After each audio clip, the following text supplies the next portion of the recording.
In this video, we're going to talk about the interface segregation principle. The interface segregation principle states that clients should not be forced to depend on methods that they do not use. Rather, clients should only depend on methods that they actually use. Let's understand this with an example.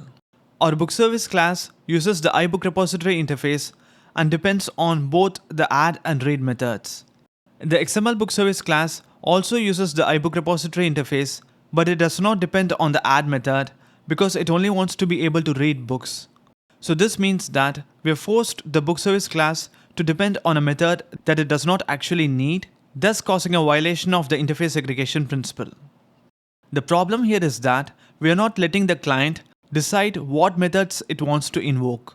So since XML book service wants to be able to only read books, we need to create an interface tailored specifically for that requirement. So we can create an interface called iReadable book repository that contains just a read method, and then inside the XML book service class constructor, inject the iReadable book repository interface instead of the iBook repository interface. Lastly, we can have the read-only book repository class implement the iReadable book repository interface instead of the iBook repository interface, and then we can remove the add method. Finally, we can add the services in the DI container.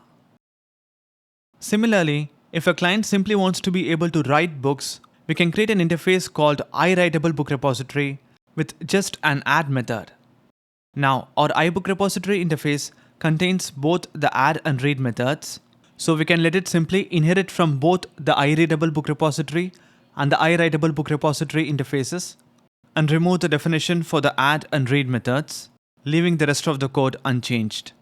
Finally, in the process, the Lisco substitution principle is not violated because the read-only book repository and the book repository classes implement different interfaces, and so there is no case for LSP violation here.